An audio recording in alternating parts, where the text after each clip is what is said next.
Bismillahirrahmanirrahim. Assalamualaikum warahmatullahi wabarakatuh. Eh, Alhamdulillahirabbil alamin. Puji syukur kita panjatkan kehadirat Allah Subhanahu wa taala yang senantiasa memberikan kita nikmat kesehatan, nikmat kekuatan, dan terlebih-lebih nikmat keimanan. Dan kita kirimkan salam serta salawat kepada Nabi Muhammad sallallahu alaihi wasallam. Allahumma shalli ala sayyidina. Baiklah, pada pembuatan video kali ini terkait dengan tugas mata kuliah manajemen Qur'ani yang akan saya paparkan dan saya akan jelaskan pada hari ini. Dan terlebih dahulu saya akan memperkenalkan diri. Nama saya adalah Rahmat Ramadan Tajir. Jurusan kuliah di STAIN, Sekolah Tinggi Agama Islam Negeri Majene, dalam jurusan UAD, Usuluddin Adab dan Dakwah, dan prodi Ilmu Al-Quran dan Tafsir. Nah, pada video kali ini saya akan paparkan materi yang berjudul manajemen investasi Quran. Nah, ada 3 kata di dalam materi yang saya jelaskan pada hari ini, yaitu manajemen, investasi, dan Qur'ani. Nah, kita ketahui sebelum masuk dalam pembahasan utama atau 3 submaterinya, yaitu pertama definisi manajemen dan investasi, kedua konsep manajemen investasi Qur'ani di dalam Al-Quran. Nah, ayat Al-Quran yang saya cantumkan atau yang saya angkat itu yaitu Quran surah Yusuf ayat 47 sampai 49. Dan ketiga, penerapan manajemen investasi Qur'ani. Nah, baiklah, masuk kepada pembahasan apa itu manajemen investasi, apa itu manajemen dan investasi. Pertama, manajemen adalah berasal dari bahasa Inggris, berasal dari bahasa Italia, juga berasal dari bahasa Inggris, yang artinya mengelola, mengatur, atau mengelola, dan di dalam bahasa Arab berasal dari kata tadbir, idarah, siasa, dan qiyadah. Nah, adapun bentuk-bentuk pengungkapan manajemen di dalam Al-Quran itu pertama berbentuk mudari, yaitu dalam kata yudabbiru yang disebutkan di dalam Quran surah Yunus, dan berbentuk al-af'alul khamsah, yaitu yatadabbaruna di dalam Quran surah An-Nisa ayat 82, dan berbentuk jamak mudzakkar, yaitu yadabbaru di dalam Quran surah Al-Mu'minun ayat 68, dan berbentuk isim fa'il al-mudabbirati di dalam Quran surah An-Nazi'at ayat 5. Nah, masuk apa itu investasi? Investasi adalah aset yang dimiliki oleh setiap orang atau bisnis, dimiliki dengan harapan memperoleh pendapatan atau keuntungan berkala dari penjualannya, dan biasanya dikendalikan dalam jangka waktu yang relatif lama. Atau bisa dibilang investasi ini adalah menyiapkan atau untuk kebutuhan, menyiapkan atau menyimpan untuk kebutuhan yang kita butuhkan di masa yang akan datang. Investasi juga adalah komitmen berupa uang atau sumber daya lain yang dilakukan sekarang dengan tujuan memperoleh manfaat di kemudian hari. Dalam tataran yang lebih praktis, investasi biasanya dikaitkan dengan berbagai aktivitas keuangan mengenai uang yang ditanamkan pada aset yang berbeda-beda, baik secara fisik seperti tanah, emas, properti atau keuangan. Misalnya berbagai jenis surat, aset berharga seperti saham, obligasi atau reksadana. Nah, model investasi di dalam Islam adalah sedangkan dalam Islam model investasinya itu pendanaan atau penyertaan pada suatu bidang usaha tertentu yang berkomitmen pada prinsip syariah. Kegiatan usahanya juga sesuai dengan prinsip tersebut. Tujuan mengeluarkan uang untuk keuntungan di masa depan atau di masa yang akan datang. Nah, adapun konsep manajemen investasi di dalam Quran yang saya angkat itu adalah Quran surah Yusuf ayat 47 sampai 49. Nah, di mana kisah Nabi Yusuf ini melakukan investasi, yaitu dengan mengumpulkan bahan pangan seperti gandum di masa kerajaan Mesir. Dia mengumpulkan 7 tahun lalu untuk mempersiapkan musim kemarau panjang selama 7 tahun tersebut.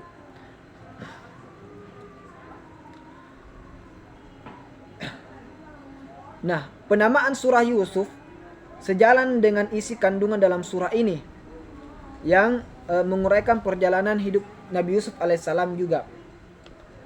Berbeda dengan banyak nabi yang lainnya, kisah Nabi Yusuf hanya disebut dalam surah ini. Salah satu kisah ini yang diangkat adalah menjadi landasan pada materi saya terkait dengan investasi. Nabi Yusuf alaihissalam mentakwilkan mimpi raja, dan Yusuf alaihissalam diangkat menjadi menteri yang mengatur sistem pangan kerjaan. Nah, di dalam Quran surah Yusuf dalam ayat 47, dia Yusuf berkata, agar kamu bercocok tanam 7 tahun berturut-turut sebagaimana biasa, kemudian apa yang kamu tuai hendaklah kamu biarkan di tangkainya kecuali sedikit untuk kamu makan. Nah, dalam tafsir Ibnu Katsir mengatakan bahwa berapapun jumlah hasil panen pada masa subur selama 7 tahun, sebaiknya hasilnya dibiarkan banyak agar dapat disimpan untuk jangka panjang dan terhindar dari pembusukan. Tafsir Al-Qurtubi menyatakan pada ayat ini, ayat 47, bahwa yang terkait adalah membuangnya sedikit demi sedikit karena hama tidak dapat memakannya dan tidak membusuk.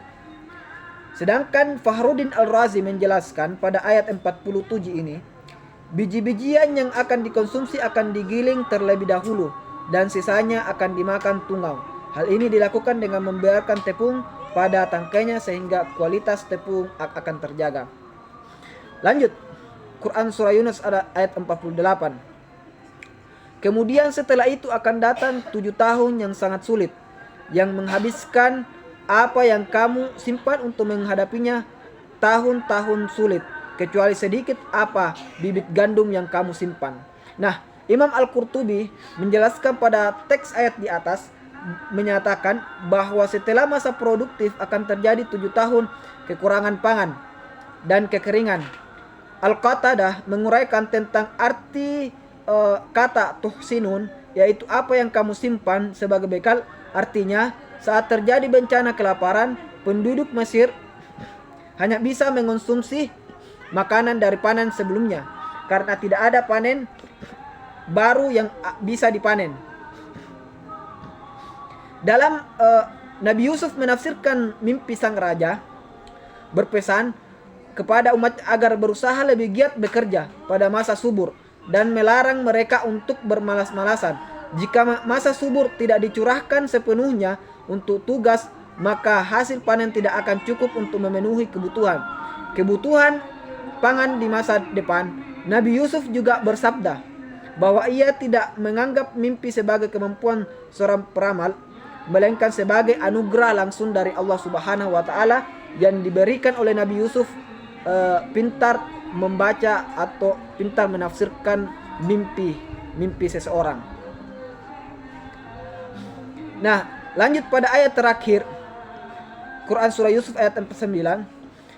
Setelah itu akan datang tahun di mana manusia diberi hujan dengan cukup dan pada masa itu mereka memeras anggur.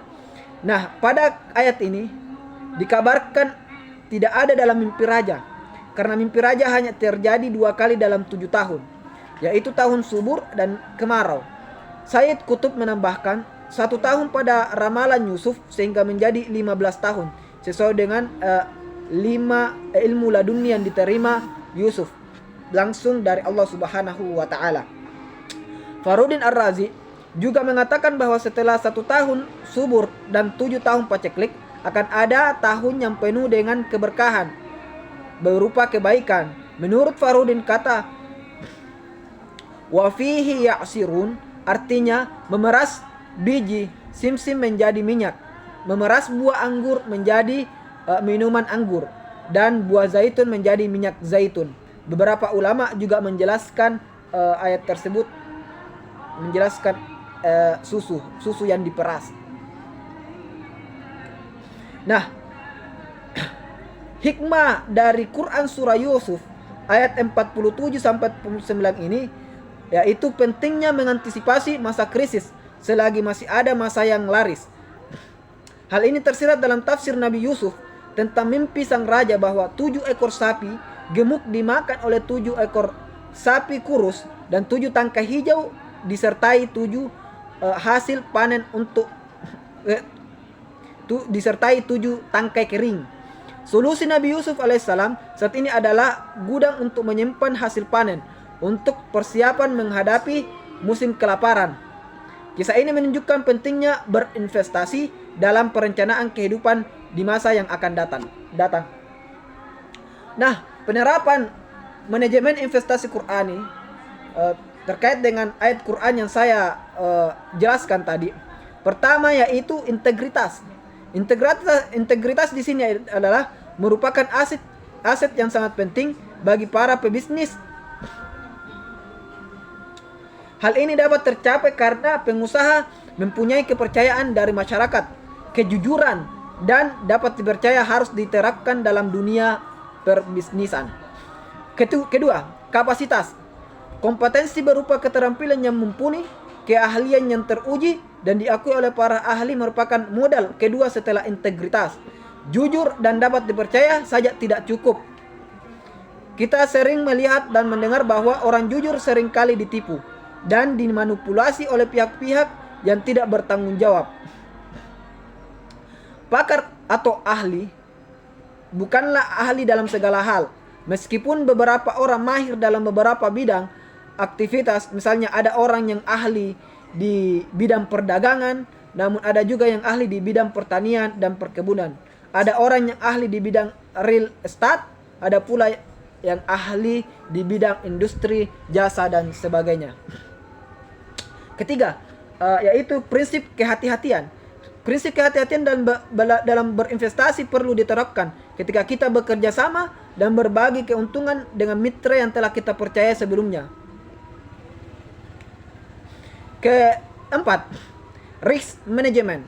Selain menjanjikan keuntungan di masa depan, investasi juga membawa potensi resiko, yaitu resiko kerugian, untuk selalu disertai kerugian. Dan ini merupakan fenomena yang sering terjadi. Investor perlu memahami profil resiko perusahaan tempat mereka bekerja.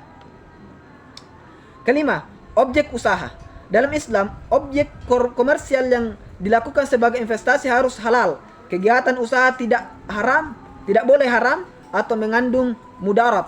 Misalnya ada pabrik yang memproduksi makanan olahan halal namun limbahnya mencemari lingkungan. Hal seperti ini perlu diperhatikan.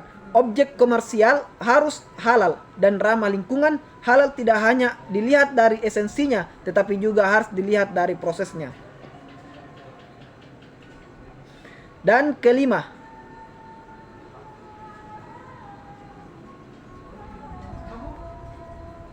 dan keenam, yaitu sistem perhitungan bagi hasil.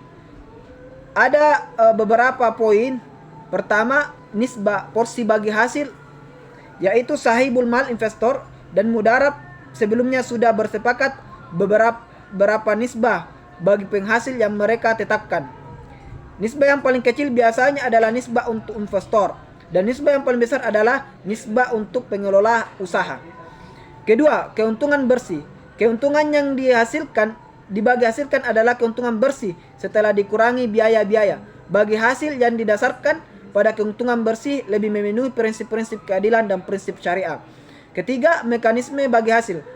Mekanisme bagi hasil ada dua. Mekanisme pertama menggunakan profit dan loss sharing. Cara ini menegaskan bahwa keuntungan dibagi sesuai nisbah yang disepakati. Keempat, yaitu kerugian. Kerugian yang timbul selama proses investasi ditanggung bersama. Kerugian berupa modal sepenuhnya ditanggung oleh investor, sedangkan kerugian berupa tenaga, pikiran, dan waktu ditanggung oleh mudarib atau tenaga pekerja. Nah, baiklah, itulah penjelasan yang dapat saya sampaikan pada video kali ini terkait dengan materi yang saya jelaskannya, itu manajemen investasi Qur'ani. Nah,